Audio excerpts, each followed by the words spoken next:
ভিডিওর স্ক্রিনে যাকে দেখতে পারতেছেন তিনি হচ্ছেন আব্দুর রাজ্জাক বিন ইউসুফের বড় ছেলে আব্দুল্লাহ বিন আব্দুর রাজ্জাক। তিনি একটা ভিডিওতে শিরক করেছেন। কি শিরক করেছেন চলুন ভিডিওতে দেখে আসি। পুরো ভিডিও না দেখে মন্তব্য করবেন না, মূর্খর পরিচয় দিবেন না। এক বাড়িতে ঢুকেছি, তো সেই বাড়ির একটা ছোট বাচ্চার গায়ে তাবিজ আছে। তা আমি বলছি এই তাবিজ খুলে ফেলতে হবে।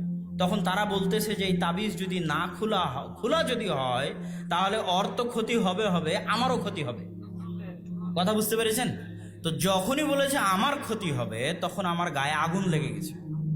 তখন আমি জোর দিয়ে টান দিয়ে তাবিজ খুলে ফেলে পায়ে পিষে বলছি, জিনের বাপকে আসতে বলেন আমার ক্ষতি করতে। আমি আল্লাহর বান্দা, আর ওই জিনেরও সৃষ্টিকর্তা আল্লাহ, একটা পিঁপড়ার সৃষ্টিকর্তা যেমন আল্লাহ। আর আল্লাহ বলেছে ইন্নাল্লাহ আলা কুল্লি শাইইন কাদির, আল্লাহ সব কিছুর উপর ক্ষমতাবান, ওই জিনের উপরও আল্লাহ ক্ষমতাবান। আমি যখন আল্লাহর বান্দা তখন আমার কোনো ভয় নাই।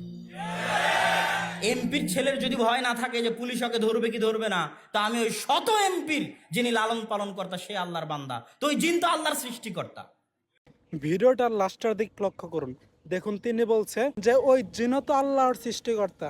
এখানে বলেননি যে ওই জিন আল্লাহরই সৃষ্টি, মানে ওই জিন আল্লাহর ইবাদত করে। তিনি এখানে বলছেন ওই জিনও তো আল্লাহর সৃষ্টিকর্তা, মানে আল্লাহর সৃষ্টিকর্তা যিনি সে হচ্ছে জিন।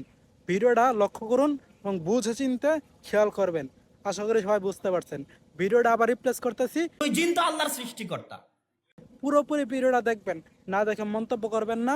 সকলে শেয়ার করবেন, তাকে দেখার সুযোগ করে দিন এবং সে যেন ভুল বুঝতে পারে, এটা নিয়ে তওবা করে, সেটাই আমার চাওয়া, এর বেশি কিছু না।